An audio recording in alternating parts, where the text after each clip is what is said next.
Hello, ladies and gentlemen, and welcome to Frantic Nerdcast, episode 42. 42. Thank you, Zachary. I usually know which one we're up to. We're smashing through them too quickly. Now, we have a very special episode today. For those people who are watching on the YouTubes, you can already probably tell that there are more than three of us. Yes. But we have a lovely guest. Zach, why don't you introduce our lovely guest? This is a colleague of my wife. She is Alana. And some of you may have seen her from Girls Who Don't... Heard her. That's right. Heard. I forget we're not all visual. Podcasts are typically not visual media. Yes. She's from Girls Who Don't Play D&D. So welcome, Alana. Hi. So, firstly, we got to get your nerd credentials. So, what are your nerd credentials besides what we will talk about later with Girls Don't Dnd? What else is your nerdiness surrounding? Okay, so I saw that in the run sheet and I didn't know what that meant. So just what makes me a nerd? Yeah, what makes you a nerd? Okay, so I grew up watching a lot of anime as a kid. What'd you go to? I really liked Inuyasha when I was younger. Yeah. It's not necessarily the most well animated thing now that I've watched it like back later. Oh, it's bad, isn't it? Yeah, it's not good. But like that, I read a lot of fan fiction from that as well. I don't trust fan fiction. They all end up just naughty. Yeah, they're called lemons. Thank you very much. I was going to say, you would know because you fucking write them. I do not write fan fiction. Thank you very much. Anymore. Exactly my point. I didn't play a lot of games when I was younger because I had no skills and a lot of impatience and anger. So like any game that would require you to like jump from something to something else, and if you missed it, you would fall, like infuriatingly enraged. Like I have very many memories of my childhood. I joke that like my brain is like a sieve, like everything just freaking falls through it. But I have a memory of playing Tekken Tag Tournament with my younger brother and throwing the remote controller at his head. So I can't claim that in my credentials. Nerd raging before nerd rage I was was cool. going to say, it's so funny you mentioned like the old school video games where you've got like the playthrough and if you fall, you're dead and whatnot. It is so funny watching the modern people playing those old school games and whatnot, so the younger generation playing them, and they fall off and die, and they're like, oh, okay, so they get to start again, and then they just start panicking and raging because they have to start again. And that was what we had to do. So you think of the amount of games that it required that, like from Super Mario to Crash Bandicoot to Sonic. Like basically majority of the games that were popular and that everyone played required that skill. Exactly. Do you remember Alex the Kid? Yeah, I love that. It came for free on the Sega Master System. There was no save slot. So if you turned that machine off, you had to start from the first fucking level. Yeah. All the way through. And there was like you get right to the end, it's like power goes off, something you've got to start again. I recently bought Alex the Kid 3 Wonder Boy, I think it's something like that, on the Switch. Yeah. I got it on the Prime deals. Yeah, so for that, it had a save system that says it was a password took you to a specific point. So you had to play through till you got to the next password to be able to record that part. But yeah, effectively the same thing. You would only ever restart to a certain point. So now you can see why our episodes go for so long. Because that was literally one question and we just rambled for 5 minutes. I'm used to that. We will like record for like 4 hours for a 1 hour episode. Yeah. And it's a lot of Corey being like, like, let's end back to what we're talking about. And like he can keep some of it, but not all of it, because sometimes we do dumb things like, mention where we live or each other's last names and, like, oh, cut. It was funny because I've been smashing through it. It is a great show. I'm up to like episode 21 or 22. Jeez. And it's, I've only been listening for a few weeks. It's good. You can see that like divergent from what's happening in the story because you guys have like just ended up in a random book or something like that. You've teleported through a book. And you guys go so far away from anything relevant to what is happening in front of you and start talking about all this random shit. And then it comes back like 5-10 minutes later. You're like, that was great. It's just absolute rambling. What other D&D players do that? I have no idea what you're talking about. All of them. Every single D&D player ever. Probably RPG Beginners Beer League people. We get very easily distracted. Well, I I've officially got my ADHD diagnosis a couple months ago. Indy definitely has ADHD, and Stacey has just discovered that ADHD inattentive is a thing, and so she's about to go undergo her diagnostic process as Corey trying to wrangle 3 ADHDers who are just like la la la. That explains so much. Well, we've kind of bypassed the rest of your a little bit, we nerdicism. have. You were mentioning you like books as well. Yes, I have a pretty big library now. It's actually a library. We've built it in the house, and it's beautiful and everything that I've ever wanted. Does it have a ladder that rolls? It does not. We bought one. It's not a fucking library then. Well- it's a bookshelf. Lisa has one. Doesn't roll, but she's got a ladder on a beam, so I have to move it when required. She has one. It's not a ladder unless it's got a ladder like it rolls along a library. Sorry. We encountered the issue of we wanted to put doors on the bottom section of some of them, and we were debating putting like glass doors in the middle for like future kids and stuff, keeping them out of crap. And then we worked out we couldn't put the ladder on if we like framed them in, because we just got IKEA bookcases and then framed them in, and then you couldn't put the freaking ladder rail on there anymore. I was like, gah! So we were like, do we want it to look nice or do we want to have a ladder? And A ladder. A ladder, yeah. we chose wrong. Yeah. Do you have a mahogany desk and like a mahogany chair, leather-bound chair and stuff? We have 2 sit-stand desks. See, this is not a library. And I've seen movies. I know what libraries look like. and we have a giant, like the size of me, like I can lay down fully in it, like swivel chair, reading chair. Cool. That's thank you. Pimp. Yeah, Thank you. that's acceptable. Yeah. I've heard though that you have to have like 1,000 books to be considered a library, and we're getting close. Like we're getting there. So I have 1,000 comics. yeah, no, that's a book. That is a book. It's in the title, comic book. You have a comic store. Yeah, I have a comic store. There you go. All right, let's get on to some questions for our lovely guest here. All right. First off, tell us about the podcast. What is it? Oh, mine. Yes, Yeah, yours. not ours. They know about this podcast. Well, I did take notes just in case I forget like what my life is. She fits in well. That is why we take notes also. Like I don't plan to read from them, but what if I forget like everything? So our podcast, like the title of it is Girls Who Don't Dnd, and that is literally the premise. So Corey used to be our boss, and then he moved on to another workplace because he wanted to be closer to home. Like family's a big thing for him. Sure. But apparently he liked us. so he invited Stace, Indy and I to like come play D&D at his house. And like he was planting the seeds before he left.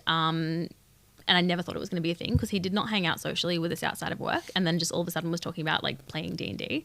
And I vaguely remember having conversations about like picking a name for a character. He sent us surveys, including questions like, what are 3 celebrities that you find attractive? Which he later used against us to create really appealing vampires, seductresses. And That explains so much of that episode. yeah. And what were your childhood fears, which he later used against Indy specifically to create giant spiders that we had to face, along with like our values and things that annoy us and things like that. And he used that to kind of build the world and the plot and some of the dilemmas that we faced. But outside of like an initial conversation in which like he's like, oh, what would you like to do in a fantasy world? And I was like, is magic a thing? There's literally no concept of D&D at the time. Is magic a thing? Can I do spells? And he's like, okay, cool. So I think you'll be a sorcerer. I got to pick my hair color and my eye color, and that was about it. We show up on the day. My partner was very sus, by the way. This older guy, he's 20 years older than me, inviting 3 young girls to his shed. That sounds like D&D. Yeah, and thankfully it was not a like murdery situation. So we showed up. He had actually created minis of our characters. He'd paid someone to create art designs of our characters. He had printed character sheets and bought us our own dice sets. Wow. So he went like really heavy to get you guys started up. That's awesome. And like the podcasting equipment was all set up.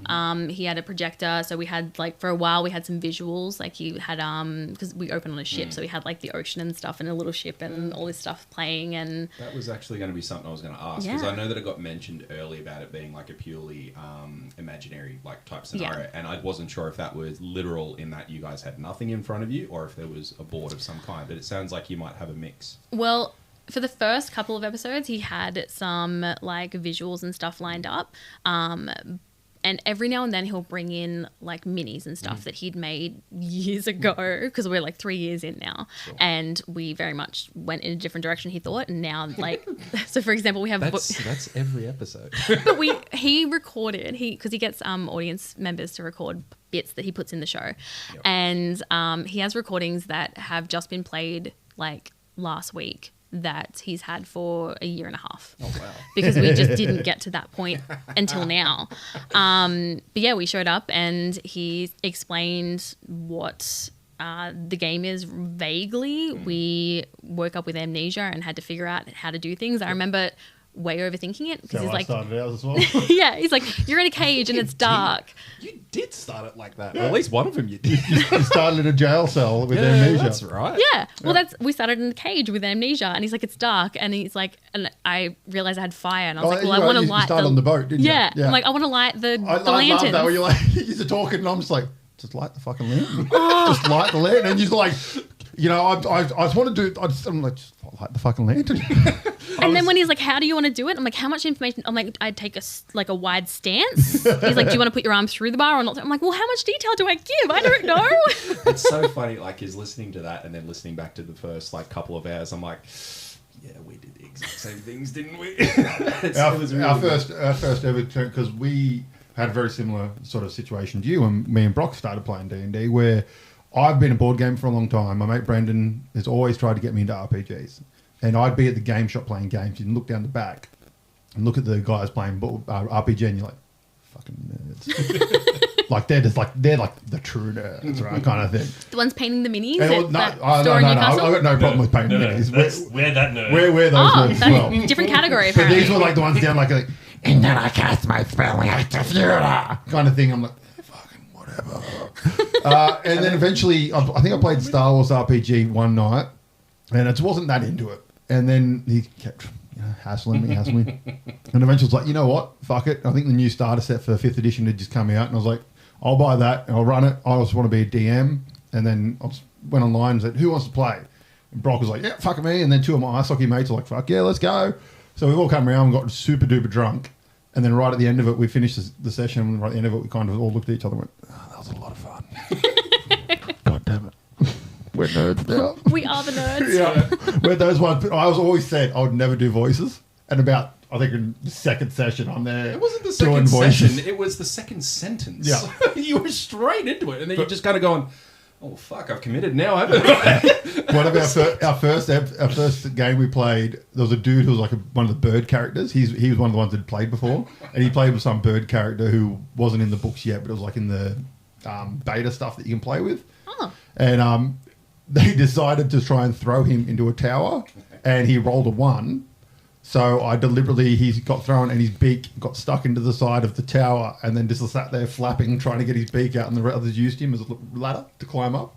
And then Brock tried to put a manticore to sleep and failed horribly, and it destroyed them. All he had to do was talk to it. Yep. And he just tried to put it to sleep, and it got pissed off at him. It was and beat him up. It was great. Because, they're level 1, so they've got like 2 health. Yeah. Yeah, well, you shouldn't have put us up against the biggest beast ever. But yeah, back to your story, sorry. What have I covered? I think that was about it. That's fine. Initially, it was going to be like his thing was he was recording it for his son. Mm-hmm. Yeah. And then he was like COVID hit and we were in lockdown. He's like, oh, I'm just going to release it and see what happens. And we had 6 episodes recorded. Mm. And now we've got, you're up to 20 something, and I think we're up to 30 something and chapter 3 or something. And yeah, we're about to go overseas to London Comic Con to meet fans. Nice. So I'll say, while we're on that then, so how did that opportunity come about? Yeah. The MCM? Yeah. So apparently you can just ask. Oh. It's really not that. Frantic Nerdcast is going overseas. Yeah. Corey just reached out and was like, hey. So he first asked on our socials to kind of gauge whether there was an interest, because people had said in like different posts and stuff, hey, I'd love to meet you guys, like love to see you guys. And Corey assumes they're lying to us and like they don't actually want to meet us, and there's no one. We all do that though. Like we still think we're going to show up to Comic-Con and there'll be like one guy there. Sure. Hey, that's who gives a shit. Yeah.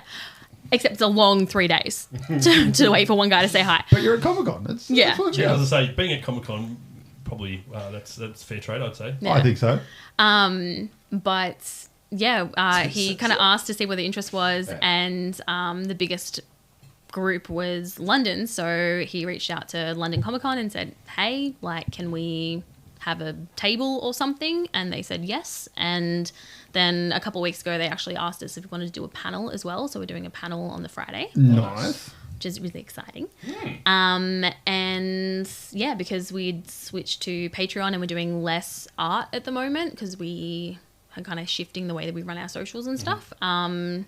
Yeah, we had some money to send us over there, which was, yeah, huge. Nice. Awesome. It's my first overseas trip. I bought a passport in like 2020 and then the world shut down. Yeah. So I have a 3-year-old virgin passport that's like really excited to go overseas. So that's the goal for 2025 for us, is it? We're going to Comic-Con? Yeah, sure. Sweet. Sure. We'll go. I don't think we'll be going for this.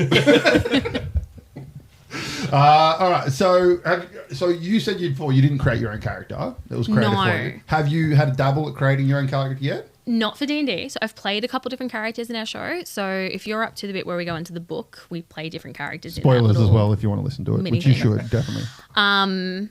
But so I've played a couple of different characters in our show, but Corey has created all of those and either provided me with a character sheet, or if we're in a different kind of setup, like we've played a couple different like not D&D style games in our show, which you'll get to eventually.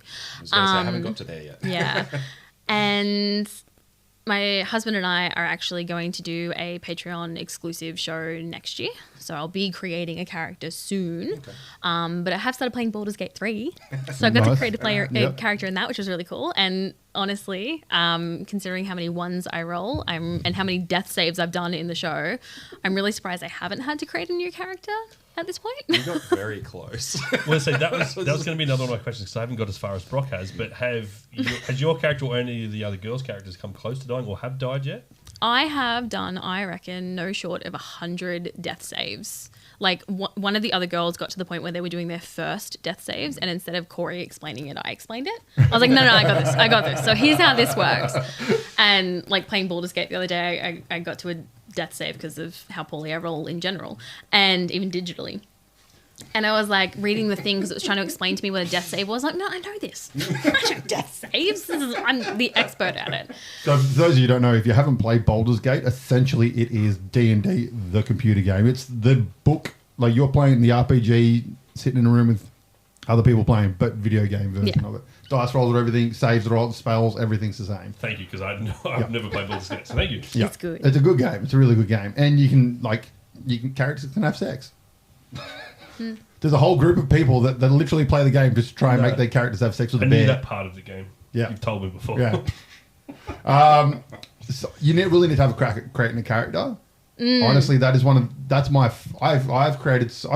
I've played once. We've been D&Ding for... And why do you no longer like to play as a character? Oh, I got killed hardcore.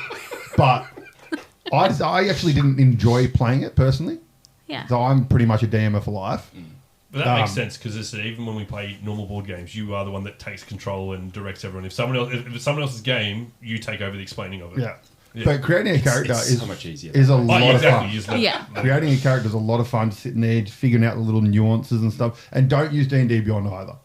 Okay. Like, get the book out and go through it and actually fill out the character sheet Isn't there with math pencils. involved, though, when you do it manually? Not really. Like, It's isn't there a something little about the amount of dice that you roll to get the... There's a couple of different It can ways be, you can do it. Oh, okay. It explains in the book. You can either roll 6 dice or you can take, I think it's like 20 or something like that. Oh, it's like a particular number plus your...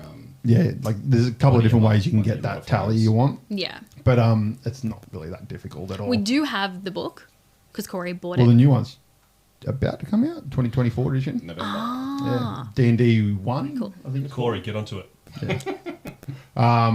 apparently the rules are only a little bit different, but create a character is really good fun. It's just fun just sitting there and tweaking the little parts and like if I do this will make my character be able to do this and potentially when I get to level 15 I can do this and this and this and Yeah, I think all the at good stuff. level 14 I get wings or something. And I'm like, yeah, come on. I'm not going to make it to level 14, but like, come on, level 14. I'd say I've got a mate, Rory, who I think he's in like 6 or 7 different D&D games through Discord purely because I think he just enjoys creating new characters. And each one, like, he shared a few of the backstories with us online. I'm like, That's a lot of effort for one, let alone 6 or 7 like he's got going. Like he just dives into it head first and doesn't come up for 2 or 3 days until he's finished with it. By any chance, did he used to play Sims and just create characters and build a house and then just exit? Because I can relate to that. Possibly. I make the characters in the sim and then I kill them. Trap them in a room. Or adopt a child and then put the child in the room. The social services can't collect them. And then you let social services in and you lock them in there with them. I didn't know you. I've never played The Sims that much that I knew you could do that. So I played SimCity because it was the only game on the school computers, and that's it. You used to make all the roller coasters crash and then bring the alien Martians in to destroy the city. You and have the stuff. monster attacks. That's literally my Good sim fun. experience. It was like SimCity 2000, I think it was. SimCity 2000. There you go. We're old. So, who is the since we started playing? Because none of the girls were played when you guys started having. No. So, who has become like the hardcorest of D&D nerds out of the groups? I, despite being the only one with an official diagnosis of ADHD, am the one who listens the most effectively and knows what's going on. Although Stacey's getting very good at that now. She had a little go at DMing a little session between Corey and his kid. Released on Patreon, is it? No, it'll be in... so we've got 3 episodes that are coming out this month, kind of because we're going away and stuff. We've had to do all this prep. And I think it's part of one of those episodes. Sure. Because you guys are like starting to talk about Stacey doing a DMing now. Yeah. So I don't know if that's ever happening because I don't know if she's still talking to the people that she was talking to then. But there is another like Patreon only podcast that's coming out with Josie, who you haven't met yet, Stacey, Corey, and then someone else. Okay. We're all over the shop. Brock seriously wants an invite to one of the shows, even just as a voiceover. He wants something. I'm good without. We do have a lot of... He does a really good southern accent. We did a Starfinder campaign, and for some reason, I have no idea why, but for some reason, all the characters, all my NPCs and his character ended up being southern or German. I think it was because we were just drunk, and then that was the first thing that one of us did, and then everybody's just turned into that. Yeah. And there are they 2 little carried goblin twins that followed them around. They found them on a ship. And they talk like this, yeah. And but Voices are hard. But the problem is they would talk to each other. So it was just me sitting there wasted off my tits going, oh, yeah, you want to go? Oh, yeah, let's go over here. It's a bit nice. Oh, hello. Look at you. You're a big boy. You're a very big alien. And then 10 minutes later, we didn't know what was happening. We didn't know. And I would sit there just having a full conversation with myself. And they're like, I'm just going to go to the toilet. Pretty much. I think in terms of like being into D&D as its like natural form, none of us have gotten like super into it outside of the podcast. Like I'm delving into it a little bit now, but I start seeing it everywhere. Like I feel like all of my TikTok feed has become like the roll for pizzas and the roll for kebabs and all of those things, or the ones where they I love the one where she's designed a little monster and it's to help her clean her house. So like every time she does a task, she does damage to this creature, and if she doesn't do a task on a day, then it does damage to her. And she's created a little like role-playing motivation tool, which is really cool. So have you started getting into the buying of dice and accessories? I can answer that one. Yes. Yes. Only because I've had conversations and seen some Instagram posts. What is your husband may not want to know this, so if you're listening, don't listen to this part. What's the most expensive dice you've bought so far? Oh, not that expensive because I haven't gotten into like the fancy stuff yet. Keyword yet. Yes. Oh, definitely yet. Because She's going to Comic-Con. She's coming home with some fancy dice. We go through phases. So like Zach's actually started buying, my husband's also Not Zach, in me. case I haven't said that. Not you, different Zach. He has started showing a little bit of interest. So he's actually bought a couple of books, and he started looking, like every time we go to the game store, he's looking at the section and he's like, ooh, what's this? Scared to go into the section. I'll look from afar. From the corner. Oh, D&D. Yeah. Me, it's mostly dice. Like I love the different dice sets and stuff. Like $90, I think, is the most I've spent on a set of dice. That's not too bad. It's a lot more than I have. That's I've been saying that But for Warhammer, like I don't really need fancy ones. I just need quantity. So it's the Yeah, the Chessex. well, let's put it this way: $90 except if you were to buy a price of like a set of stone dice, you can be looking upwards of like $300 to $400 for I've a had set to go of dice, make- which is like 6 dice. I've had to go making my own fancy dice, which is not as exciting as what you think it's I going to made be. dice. I literally got existing dice and I got to make and we dremeled out different parts and like glued in shields to be different Oh, sizes. so they were super unbalanced. Yeah, exactly. They never worked. They looked cool when we painted up stuff, but they never worked. So I made dice for the boys when we finished. I think we finished our second Avernus? campaign. Oh, we finished a set to Avernus. I made a set of custom dice, and the 20s were all little beer mugs, and they're like full custom, like from scratch 3D modeled them, and then printed them, sanded them for hours upon hours, and then cast them and all that kind of stuff. Did you say thank you? No. And said, finally! They're all nice and like speckly and. Yeah. I started following a bunch of dice makers on TikTok when we first started playing and convinced myself that I could make dice. Expensive. Oh, yeah. And like resin, again, poison. But I did for half a day almost, like I had it in my cart because there was this one artist that I was following and I'm like, they're so pretty, I must have them. And they were like $500 for a set of dice, like 7 individual little dice. And I was like, I need them in my life. And I did not because sometimes I'm mature and I sleep on things. Well, me and Brock both have these spinner dice, which they're like a big ball, and they sit on top of this little thing, and you're like, woo, and they got ball bearings in them and spin around. I'll show them to you after the episode and stuff. That is They cool. are they're impressive. They're annoying as hell because they spin for ages. So you think, I think I've seen like there's 1,000 different versions of these online where you can get like Norse ones and things like that. well, they got the new ones that are like a coin that you can flip the coin, and like the little ball bearings in it move around and end in a certain slot. And there's so many of them. Like Just the use ones that are dice. shaped like daggers. Yeah. And like each of the little bits move, or it's just like a dagger dice holder with all the little 7 dice. Just use normal dice. That's my opinion. So have you cracked into any other tabletop role-playing games at all? No. So I've, as I mentioned, I've started playing Baldur's Gate 3. I'm already a board game person. Like we're building a board game room / studio / D&D recording place in our house at the moment. But I have not delved into role playing outside of that. Like the role playing part of D&D is the bit that I feel like I'm the worst at because I am not consistent in my character at all. Because I'll come in some days and I'll be like, okay, I know my motivations, like I am this, I'm the responsible one, like rah rah, and then something will happen. I'll be like, poke him with a stick. Like I'll make impulsive decisions. So my character is basically just me on any given day, which is to say that she could be very mature and responsible, or she could be like laughing at the fart joke that Indy's made. So. Well, I personally recommend, are you into like Cthulhu and all that kind of stuff, like the sort of H.P. Lovecraft Don't sort know of stuff? anything about it. Essentially, he's a horror writer from like the 1920s. Yeah, something like that. 1920s, late 1800s. I think something like that. Yeah, and it was all about these greater demons that like live under the sea. You've probably seen. Did you watch South Park? Yes. The episode of South Park where Cartman raises that giant green monster with the wings. Yes. That's Cthulhu. Okay.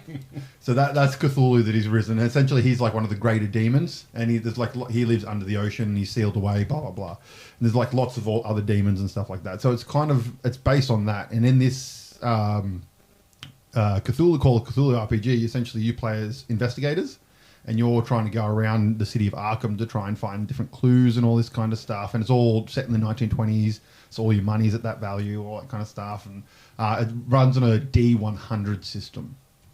I take this back because we have maybe started something kind of related to that because, spoiler alert, Corey's actually just bought us some D100s and we're doing something a little bit different in our most recent episodes that's kind of related to that. Well, there are a couple of systems very similar to that. The Call of Cthulhu is probably one of the most popular, made by Okay. Chaosism. And then there's a really good Marvel one that came out if you're into Marvel. It runs on the 616 system. See, I really enjoyed Inquisitor, which is the Warhammer 40k version of D&D. So yeah, there's a couple of 40k Inquisitor ones. or Dark Heresy. Yeah, there's Dark Heresy. There was Rogue Trader. There is the Wrath and Glory, which is we got the starter set of, which looks fucking incredible, and the system is really, really nice. But yeah, there's a couple of those, and I've got all the Rogue Trader one PDFs. Yeah, I would say and all that kind Inquisitor of is probably where I've dabbled in RPG the most, and my mate Nathan has a campaign that we have started about 6 times and never finished, and it's such a good campaign. That sounds very much like D&D, Yeah. like any RPG. Because I really need to ask him adult how it schedules. Yeah, Yeah. Adulting sucks, and it's we get to play once a month, and we haven't played for 5 months. yeah, because he had a baby and ruined everything. Especially it's the last session, and he had a baby, and so now we've got to wait for everyone to have enough time so they could all play the last session. It'll happen. It'll happen. But so you said you're into board games. Are you into like the quick little board games, or as AJ described it the other day, heavy board games where there is a lot of setup and it's like a full table? I'm gonna say not full setup. So one of the go-tos that we play with our friend group is like Catan. Fucking great game. The go-to. Fun fact about Catan, it used to be called Settlers of Catan, but they renamed it so they didn't have to change the packaging in all the different countries because it was so popular. It was cheaper for them just to rename the game than translate Settlers of in all the different languages. I mean, that's genius though. Yeah. Yeah. So we play that. We recently played. I don't know the name of it. We've recently bought a bunch of the Unstable Unicorn games. Yep. Because the artwork is so nice, and they have one that's D&D coded. Like you've got barbarians and you've got. Yes. Our friends introduced us to that. We bought it the very next day. Yeah, it's like a pretty good game. loved that. We do have a couple of because I've just organised our board game room and I've put all the games that we can play with just my husband and I on one side because we're going to start filming board game videos. And there's this one that is... I kicked the table, sorry. Apologies. There is this one that is literally just like, it's a little grid and you each have a little player and you have walls and you can either move or you can build a wall and your goal is just get to the other side. That looks quite fun. It is a lot of fun and you can play with like 2 to 4 people basically, so it's like a very quick one.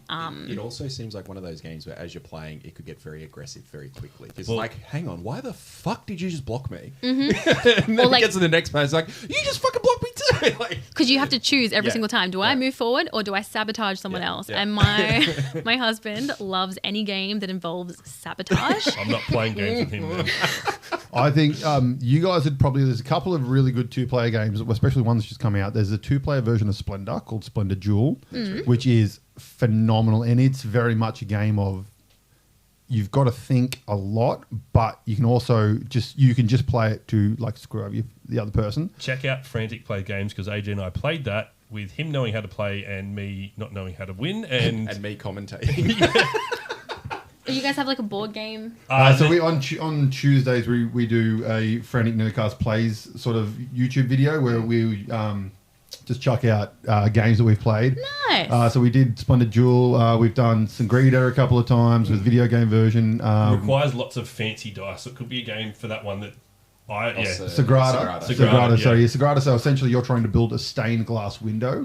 And you roll dice and... I think it's 6 dice from memory, and then on your turn... It changes depending on the amount of players. Let's say we're playing, right? There'll be an X amount of dice that rolled in the middle, and I'll go first, and I have to take one, but you've got...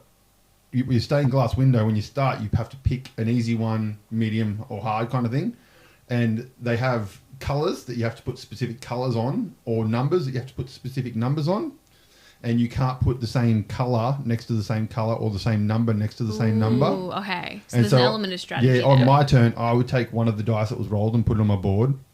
And then Zach would go, and it would go around and then get to Brock, and then whoever goes last gets to go twice, and then it goes back the around. opposite way. Yep. And then essentially you keep rolling. I think it's like 10 rounds until you build it, and it's really good fun. But it's also one of those games you get about halfway through your board and you're like, I fucked myself. Can't win this one now. Definitely recommend it. But that one, and then simple. one that I've been recommending to everyone since Friday night is Dungeon Kart, which is effectively, I was mentioning to you earlier, it's Mario Kart but the board game. Yes. Yeah, so basically it's based on an IP by I can't remember what the company's name is, but they do a game called Boss Monster, which is essentially you're playing as the villain, like the Bowser, you're playing as the villain trying to get heroes to come into your dungeon so that you can kill them. And that's like that game. And they've taken that IP and pretty much gone, all right, we've knocked off Mario for that. Let's just knock over Mario Kart for this. So I'm now waiting for Mario Party to And come out. essentially it is Mario Kart. And like you pick... That like would be excellent. the baddie is like a big frog guy who looks an awful lot like a certain turtle. And like there's a whole heap of characters, and essentially you're just driving around, and you got to sort of think about what gear your car's into, how many space you can move, because you only turn once and drift once. Huh.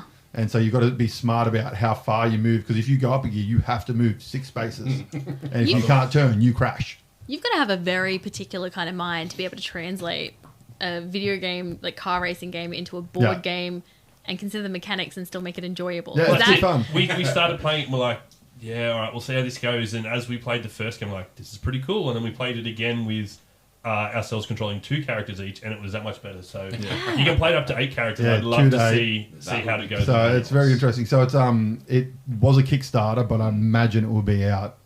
Yeah. It's already on shelves. Yeah, it probably Sure, is. it's on the shelves. It's it's really good. But fun. yeah, just quickly spoke like Settlers of Catan is a great game. I think that's a good gateway game to go into some of those more heavy games that require more resources and things. And also the other versions of Catan are really good. So it's a Catan dice game, which is a really simple little 10-minute game where it's just a couple of dice. You roll them as like Good. push your luck dice game. Oh. Good traveller game. And it's fun. It's this big. Yeah, Ooh, whereas surprisingly, travel, that's you good. play it and you're like, that was Catan. It's just like a really dumbed down version of Catan, but it still felt like Catan. Yeah. And then there's Catan. I think they got a card game. What's it now called? as Yeah, I well. can't remember what it's called. But it's a 2-player card game. And yeah, you finish it, and it's a lot more involved than Catan.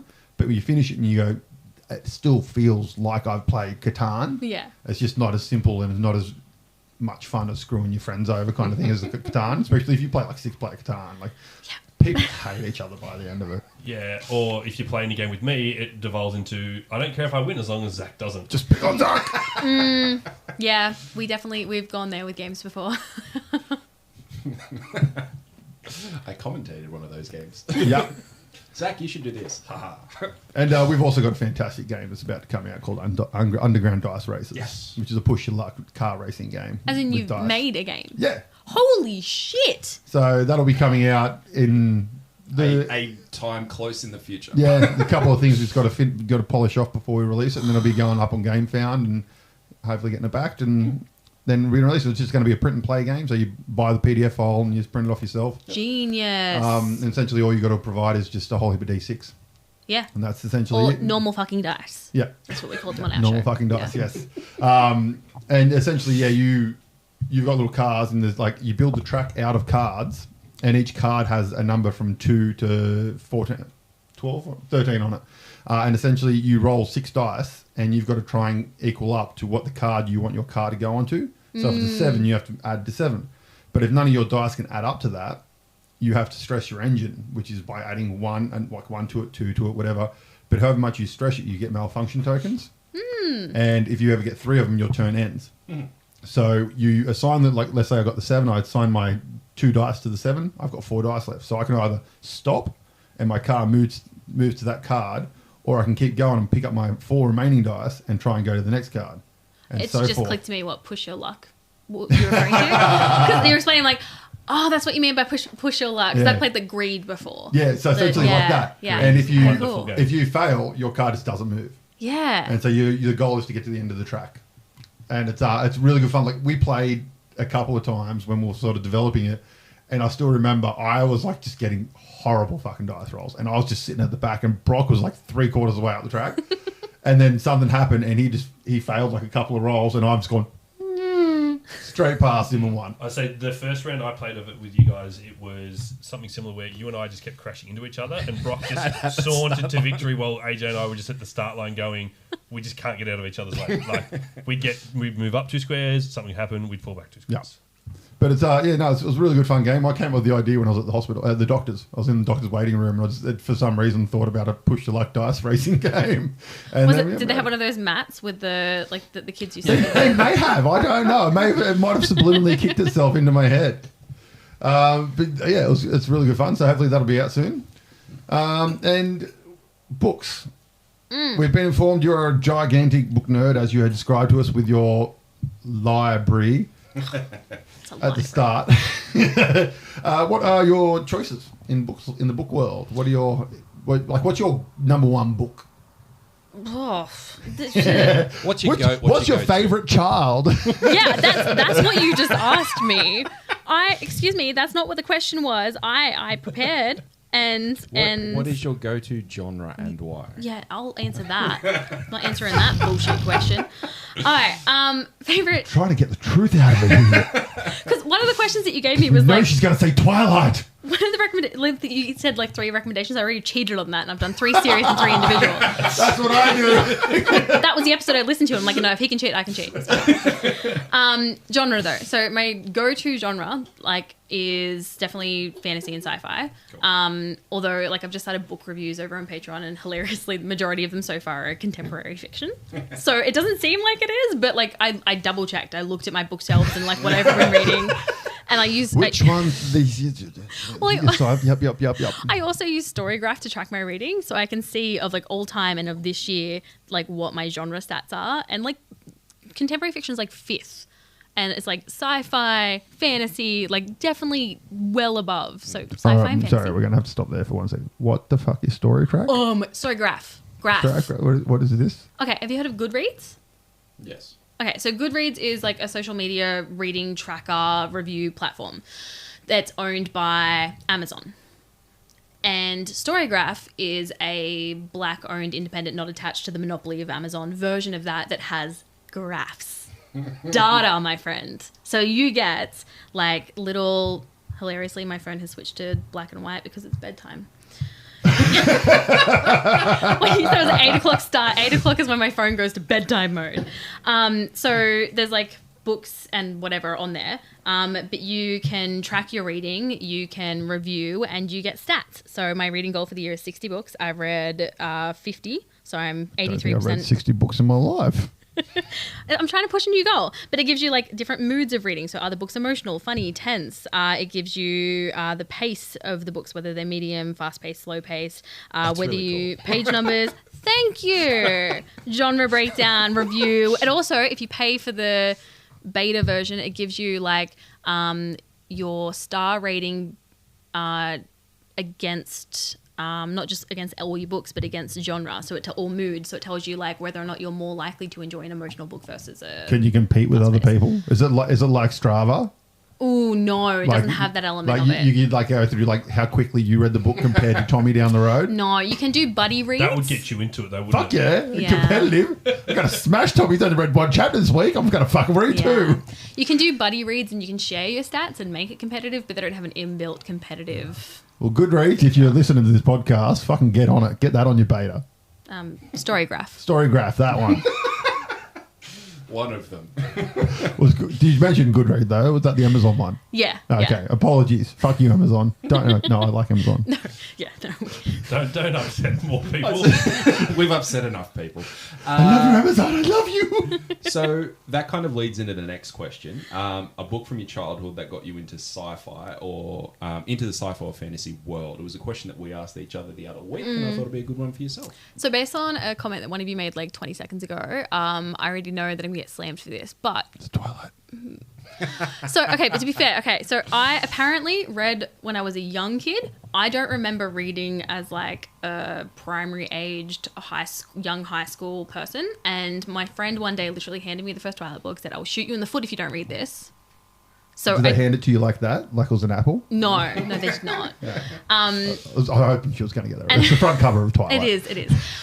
But I remember, because I was not a reader, I remember thinking this is the fattest book I've ever seen in my life. And I also remember putting down... But the words are that tall in it, and there's 2 words per sentence. It's not a long book. But I remember putting down the last... I've actually never opened the book. Oh, it's spaced out like a motherfucker. Okay. It is. But I remember finishing the last book, which was a fatter book by comparison, being like, oh my God. So that's what got me into reading to start with. And then I read The Host. And then it was literally, to continue the cliche of it all of the classic dystopians, not classic, but Hunger Games, Maze Runner, Divergent, the one about love where they lobotomize you. So Hunger Games, as we mentioned, go AJ. What's Hunger Games based off? No, that's fine. Is it the anime, Oh, don't click. Yeah, I know, but I come from a podcast where I get yelled at. I'm joking, Corey. Yeah, Corey, yeah.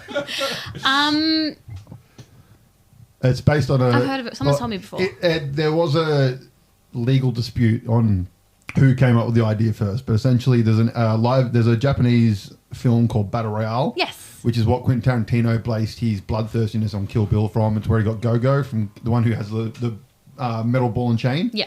She was in Battle Royale. And essentially it is a group of high school kids are kidnapped every year. They put them on an island, put collars on them. They have to kill each other. One survives. But as they do, the island gets smaller and smaller and smaller. And if you go into a certain zone, your collar will explode. If you try and take the collar off, your collar explodes. They all get given a bag with a random weapon in it. And essentially the island forces them all into like a little singular thing to kill each other. And then the sequel, past winners come back and form a terrorist organisation to take down the game.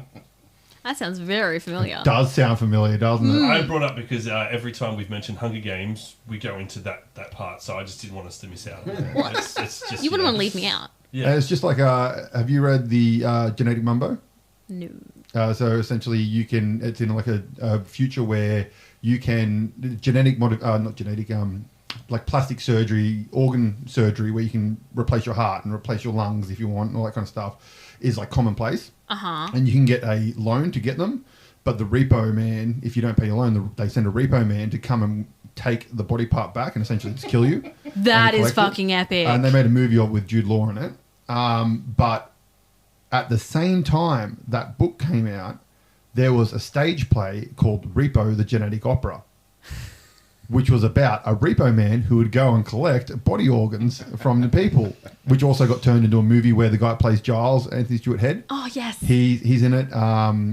The girl from... what was she from? I think it was Spy Kids. I think she's in it. And then like there's a classically trained opera chick in it. Paris Hilton was in it, unfortunately. She was the only bad part about the movie. But it's very... think if Nine Inch Nails did an opera. Okay. That's kind of music is. But they are like the exact fucking same story. And it's like, how... like, and they're like, I've never heard of the stage play. It's like, fucking have, because it's the same fucking story. So...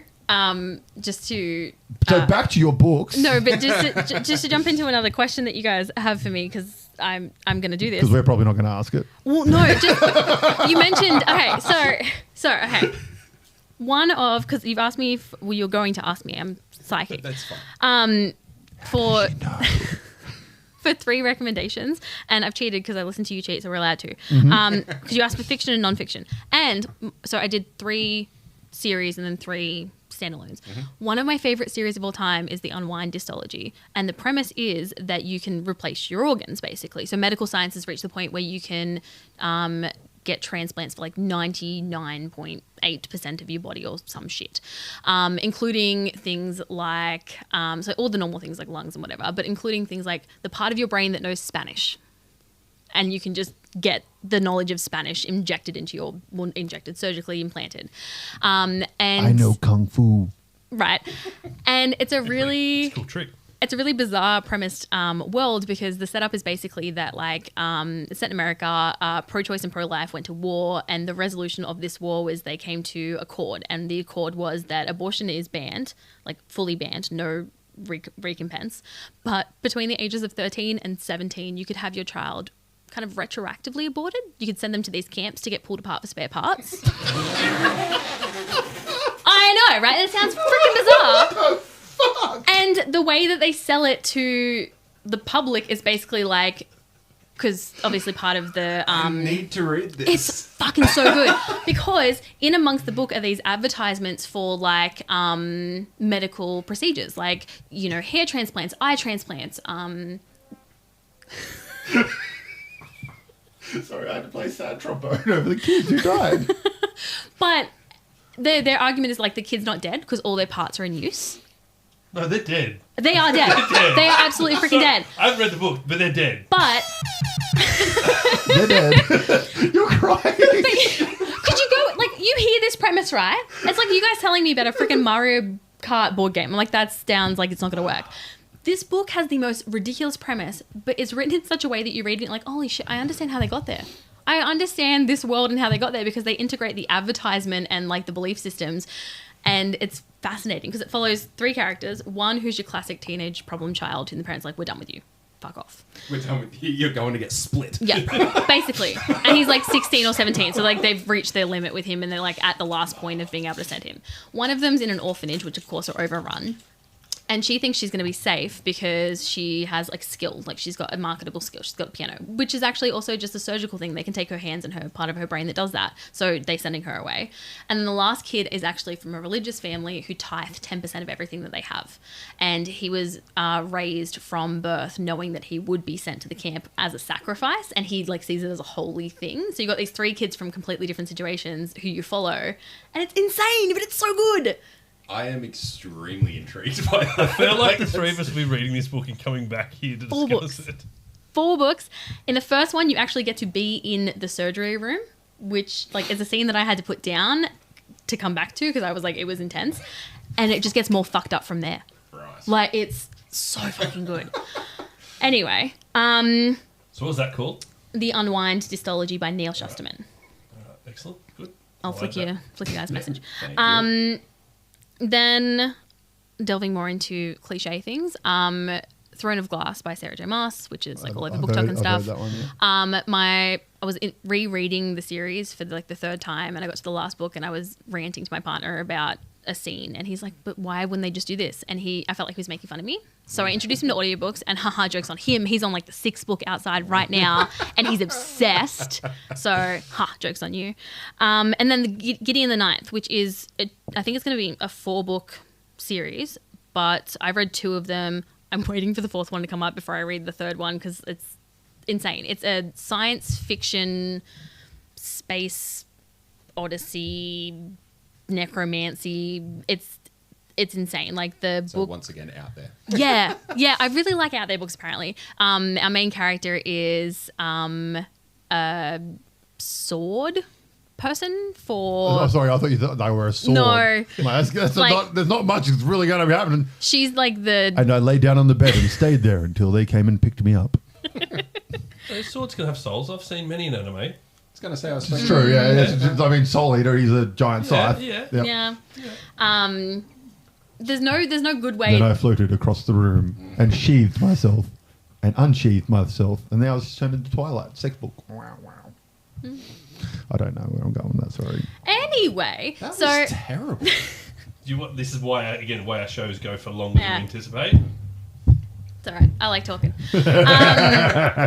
There's no good way to explain it, but like the basic premise is like there are like 13 different planets, and they are called into one planet to do training, like the necromancers are, and they have to bring like a sword person, like a defendy person. I forget what they're named, and the sword person is the one we follow, Gideon, and she hates the necromancer. Like they've been fighting and trying to kill each other since they were kids. They go to this planet and they're supposed to be doing this training, but there's no freaking explanation as to what they're supposed to be doing, and there's a monster and they don't know what's going, and people are dying, and you just generally don't know what the fuck is happening until like you're 3/4 of the way the book and you're too invested and you're like, oh my god, this is amazing.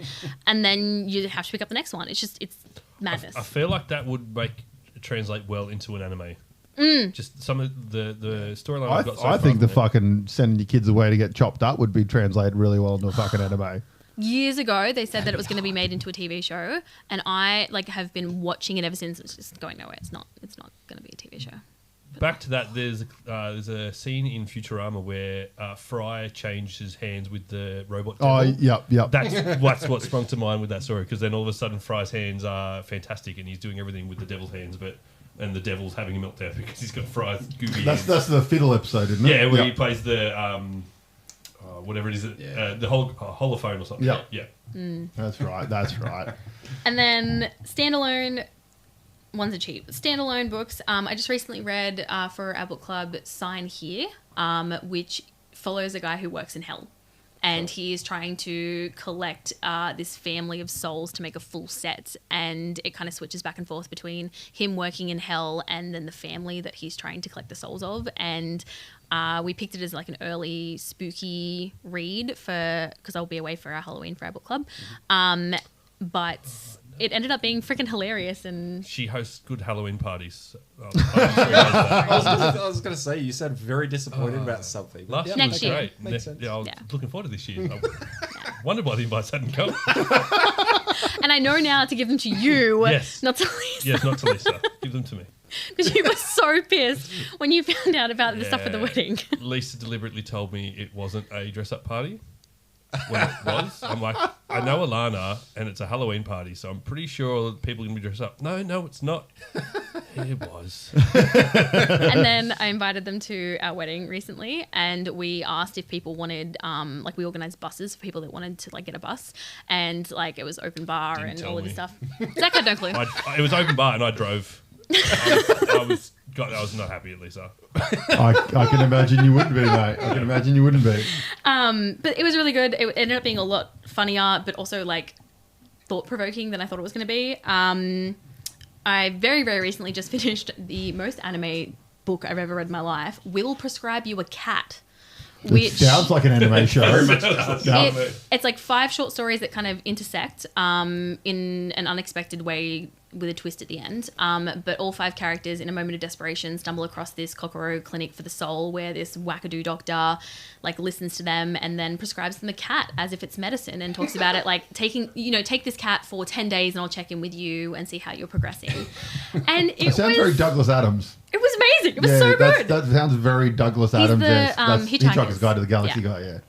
That's kind of the way he writes, of like, take this cat. And we'll prescribe, like, that's the style if his brain thinks.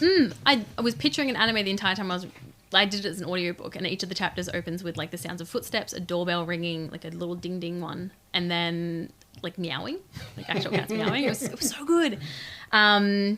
And then last one for fiction, Kings of the Wild, which technically is a duology, but they're separate. You don't have to read them as a series. But the whole premise is... She cheats so much. She's cheating in her cheating here. I know, but it follows like these older guys who used to be like a traveling, adventuring party. It's like a D&D kind of book. And they've been out of the game for years, but one of the guys is going around collecting all the guys to get them back together to go rescue his daughter. And it is like a non-stop laugh action book, and it was one of our book club reads, and I just flew through it because it was just non-stop. There was no like lulls at all. You were just like bam, bam, bam, and it was so good. And yeah. I recently finished the Saga of the Seven Sons. I can't remember the writer's name. If you could Google it for me, that would be great. But essentially, it's like Earth, way back in the day, sent out these 13 colony ships. A couple hundred years later, aliens found them, gave them their tech, and then kind of humanity spread out from there, and Earth became the epicenter of humanity, and they spread out, and they kind of going through the galaxy and stuff. And there's essentially humans and this other race of aliens who found them. And their star drives work off these specific engines that use hydrogen as their fuel source. So hydrogen mining becomes like the big commodity, but only these one colony ship who end up becoming gypsies, like space gypsies, they're the ones who do it all. And so eventually it turns out that these hydrogen planets actually have hydrogen-based elemental aliens inside them. And they come out and they're just like, fuck this, we're going to fuck up everyone. So they start flying through the galaxy trying to fuck everyone up. And then it turns out there's another planet where one of the human races went, who were landed on this planet with these sentient plants. And they become like priests who spread out, and they can communicate through these trees instantly. Whereas like normal space communication takes ages because light beams, blah, blah, blah. So these priests are pretty much on all planets. And it turns out that they're also an elemental race as well. And then there turns out to be aliens inside all the suns. And they're like fire elementals. And then there's water elemental aliens. And it turns out there's big galactic war, and there's fucking space gypsies and flying fire and all this kind of stuff. And it's really good. 7 books. I was going to say, so take it on standalone. No, seven books. And then there's another 3-book prequel, I think it is. Nice. Richard something, is it? Is that his name? No. Kevin Anderson. Kevin Anderson, there you go. Came out, Close. so you smashed them out. They were between Yeah, 2002 and 2008. they're fairly recent. Ooh. And but no, they were thoroughly enjoyable books. Yeah. But there's lots of characters, and it's one of those ones where it like Okay, this chapter's this character. Yes. We're going to jump to this chapter as this character, this chapter as this character. And while you Big fan of that, though. While you're reading it, you're like, this could be a HBO series. Like it's well written to that point, but then there's parts in it that aren't nowhere near scientifically correct. And I remember reading a review after I read the first book to see whether it was worth reading the rest of them. And this guy's like, he couldn't stand on that spaceship like that. He'd like blah blah blah. I'm like, it's a fucking book, man. There's aliens and fucking hydrogen fucking things in spheres floating around. It's not real, bro. Chill the fuck out. Science fiction. Yeah. I did have here non-fiction recommendations as well. I was immediately like, I don't read a lot of non-fiction, but I mostly just read depressing memoirs in terms of non-fiction. So I have High Achiever by Tiffany Jenkins, which follows her experience in jail as a drug addict. Very uplifting. Yeah, very it sounds super powerful. uplifting. I'm Glad My Mum Died by Janet McCurdy, which Again, is sounds super uplifting. super uplifting. And she's the from iCarly, isn't Yeah. she? Yeah. Okay. Yeah. yeah, I'll go back to my box now. How did you know No. that? I'm a teacher. I need to know these Nickelodeon shows. Oh, fair to be enough. hip and with it. Yeah. Yeah. Fair enough. Even though it's a very old show. It's a great show. You should really watch it. And then Born a Crime by Trevor Noah. He's a comedian, but he grew up in South Africa during the apartheid and stuff. And so he was literally born a crime because his mother was black and his father was white. Yeah, there you go. And he narrates the audiobook, and it's fantastic because he's telling these really like horrible, sad childhood stories as a comedian, and he embeds humor, and it's very good. I would rather highly recommend Dave Grohl's, even though he's cancelled now because he had a kid out of wedlock. But his book's really good. It talks about all of his like whole lifestyle with Nirvana and all that kind of stuff. And he's the singer from Foo Fighters. Oh, I'm like, wait, someone's been cancelled for like He was like the nicest guy in rock and roll, and then it's just come out that he had an affair and he had a kid, and so everyone's like, "You're not nice. We can't like you anymore." See, I'm not even much of a music person. I have actually heard someone mention that. But it's a really good book. Highly recommend it. And then there's another really good book, especially for males who are going to become parents. It's called Punk Rock Dad. Yeah. And it's by the lead singer of a band called Pennywise, who are like a punk rock band who have been around since the late 80s. And it's all about him having 3 girls, like 3 daughters. Yeah. And like Pennywise used to tour like 230 days a year. Whoa. Kind of thing. And so it was all about him raising 3 girls and being a punk rock band and all that kind of stuff. And there was a documentary he did as well at the same time. Did they travel with him, or he only got to see his family? Sometimes, yeah. Yeah, okay. Sometimes. But when he wrote the book, they were like, I think he just had the 3rd one, and he had 2 that was like, one was 3 and one was like 5 or something like that. Yeah. But it's a really good book. I highly recommend it. And at some point in time, once we put this all together, we'll get those recommendations and we will put them into the little blurb on the podcast. Yeah. I'll turn it into a social media post, mate. Don't worry. All right. Well, Zach will do something. You're excited with that about information. social stuff now. we've got 2 more little questions for you here that we prepared. So back to the D&D and what's made you super duper famous. Practically famous. That's what we're saying. What's been your favorite thing about playing the D&Ds? Or just the RPG world in general, but yeah, this sort of that D&D game. It is like, as someone that really enjoys reading, and like my partner and I watch a lot of TV and movies and stuff. I enjoy like stories, and it's really cool to like get to experience a story and like be part of it. I didn't really like, I know there's choose your own adventure stories and stuff out It's there. more like an immersive choose your own adventure. Yeah. And I really, really enjoy it. Like, I used to love writing as a kid, but never had the focus to like write anything substantial. And now I know why. And yeah, it's so much fun. It's a nice like social thing to do. Like, 'cause like board games have always been like our group's thing, but like I don't drink. I haven't had alcohol since I was like 19. So I'm the sober one who's like reading the rules and trying to get everyone to like listen. I read the rule. I'm not the sober one. No, but like the rule thing, right? I'm the one that's trying to go, okay, so what you guys do is He's become quite skilled at it. Okay. In his defense, he's pretty good at it. Yeah, Alright. there's been many years of it. Well, I find it really challenging sometimes to like be someone who wants to play the game, but everyone's pissed drunk and can't like absorb rules or like follow what's happening, and like the balance of like being social but also playing a game. And D&D is a really nice balance of that, because we can kind of especially because we're doing it as a podcast, so we can like edit out all the all the tangents.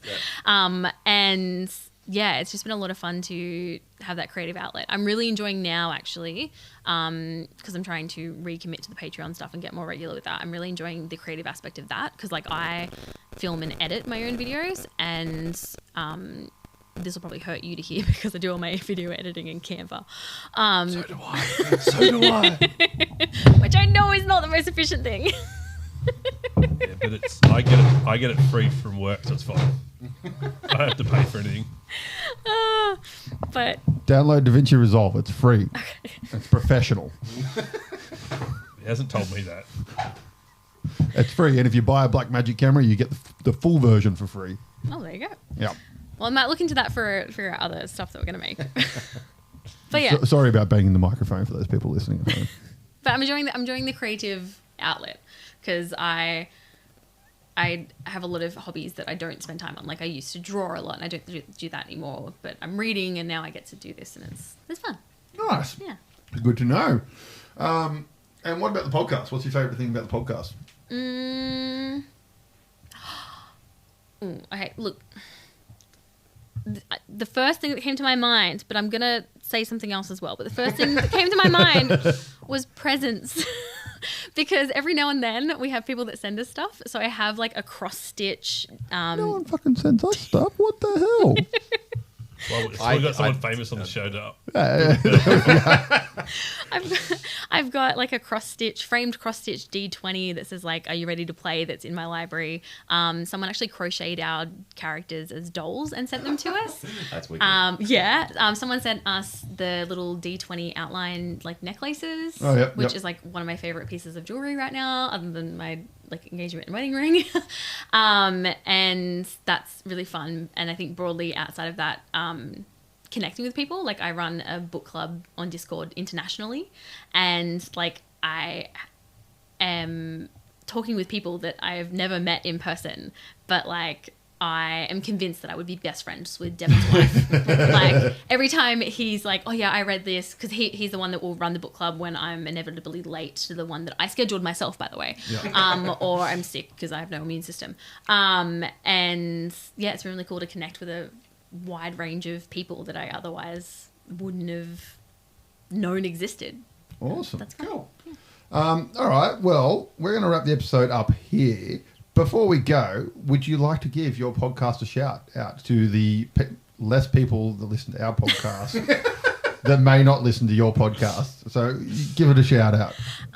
If you are even vaguely interested in listening to the chaos, poor decision making, and fantastic storytelling that Corey does that we absolutely do not listen to, we are anywhere that you listen to podcasts. We don't have a video element. In fact, with the exception of people that pay for our Patreon subscription, this is the first time that anyone has seen what I look like. That's how special these guys are. We are a place of firsts. Yeah. Yes. Yeah. So yeah, if you're vaguely interested, check us out. We have 30-something episodes, and we're monthly, so like you can listen to these guys weekly, right? That's right. Yeah, and twice then, a week. Yeah, twice. Jesus, Yeah. Twice a week, and then yeah, you can follow up with us. Excellent. Well, thank you very much for coming on the show. We really appreciate it. And you are going to stay with us and going to do another episode with us. Yes. So you'll get to hear her voice again in the next episode. But until then, thank you very much, guys. And we'll see you next time. Cheers, guys. Bye. Hey, guys. Thanks for listening to Frantic Nerdcast. You can find all our latest news and information on Facebook or at franticnerdcast.com. You can find us on Instagram at Frantic Nerdcast. Find AJ at Weird Art by AJ. Find Zach at Frantic Kaz and myself at Frantic Brock. Please make sure to head over to our YouTube channel and subscribe for more YouTube-only content like Sequelize It and Plays Games.